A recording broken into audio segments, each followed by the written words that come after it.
Halo semua, selamat datang di Mitologi Hunter TV. Di episode kali ini, kita akan membahas tentang penciptaan dunia menurut mitologi Tiongkok. Perlu diingat bahwa penciptaan dunia menurut mitologi Tiongkok itu ada beberapa versi. Mungkin pembahasan yang Mimin bawakan itu berbeda dengan apa yang kalian tahu atau kalian pelajari. Ini dia pembahasan tentang penciptaan dunia menurut mitologi Tiongkok.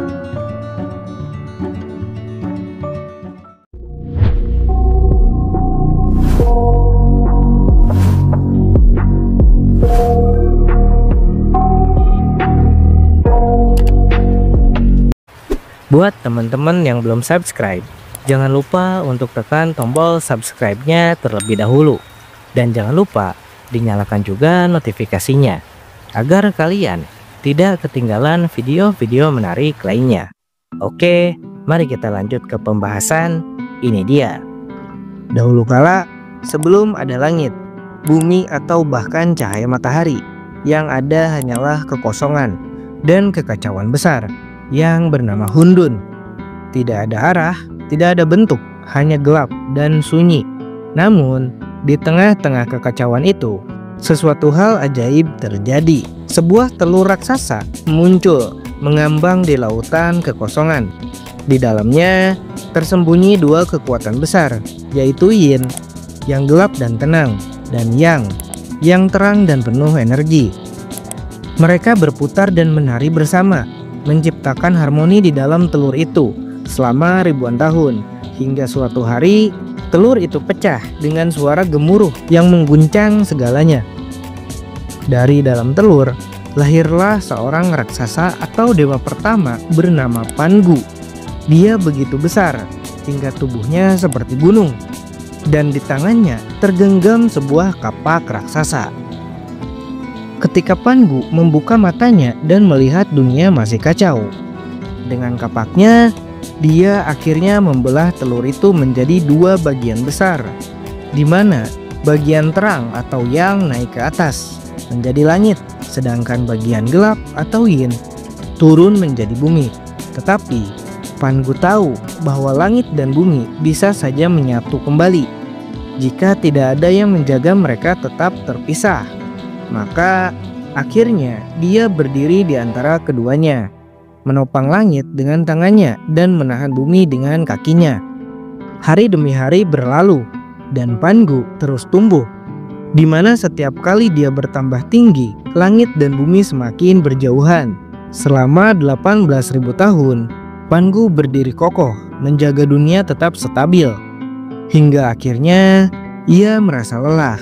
Dengan nafas terakhirnya, ia menyerahkan tubuhnya untuk dunia yang ia ciptakan. Kemudian matanya menjadi matahari dan bulan yang menerangi siang dan malam. Napasnya menjadi angin dan awan yang bergerak di langit.